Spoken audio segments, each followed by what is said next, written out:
2 लाख के फायदे के लालच में पुणे के एक व्यापारी के साथ कल्याण में धोखाधड़ी की घटना सामने आई। नोटों के लेन देन को बदलकर 5 लाख के बदले 7 लाख रुपए देने का लालच दिखाकर आरोपी ने उसे कल्याण बुलाया और लूट लिया गया। इस मामले में कोसलवाड़ी पुलिस स्टेशन के अधिकारी ने कार्रवाई करते हुए 8 आरोपियों को गिरफ्तार किया।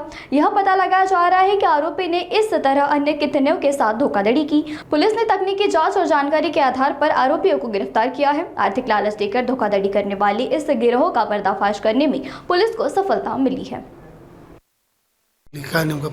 कोळीसवाडी पोलीस स्टेशनला हा गुन्हा दाखल असताना येथील हकीकत अशी आहे की दीपक शिंदे म्हणून हे पुण्याचे रहिवासी आहेत आणि ते कल्याण येथे आले।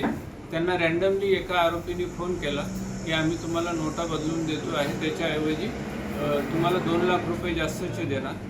ते जास्त पैसे मिळण्याच्या आमिषापोटी त्यांनी ते पैसे घेऊन आले आणि इथे नोटा बदलेसाठी त्या ज्या आरोपींचा ग्रुप आहे त्यांनी ते नोटा असल्याची खात्री केली आणि यांच्याकडून ते पैसे हिसकून घेतले आणि त्यांच्या दुसऱ्या टीममधील 4 ते 5 आरोपींनी पोलीस असल्याची बतावणी करून पाठलाग करण्याच्या रेड पडल्याचा बनाव केला आणि ते पैसे घेऊन पळून गेले।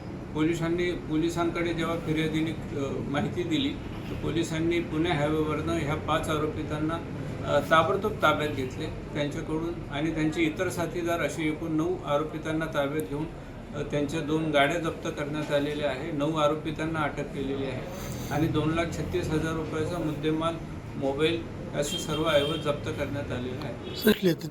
हे सगळे आरोपी वेगवेगळ्या ठिकाणचे आहेत, काही कल्याणमधले पण आहेत आणि वेगवेगळ्या पोलीस स्टेशनला सगळ्या आरोपितांवर गुन्हे दाखल आहेत। एक संजय भोसले, सोमनाथ गायकवाड, गौसोक हुसेन, अरविंद जॉर्जट, उमाशंकर, शरद कुमार, नरेश पडू शर्मा, प्रदीप धनवे इतक्या आरोपींना या गुन्ह्यामध्ये अटक केलेली आहे आणि फारूक आणि सय्यद नावाचे आणि अजून 2 आरोपी असे 4 आरोपी अजूनही या गुन्ह्यामध्ये पाहिजे आरोपी आहेत।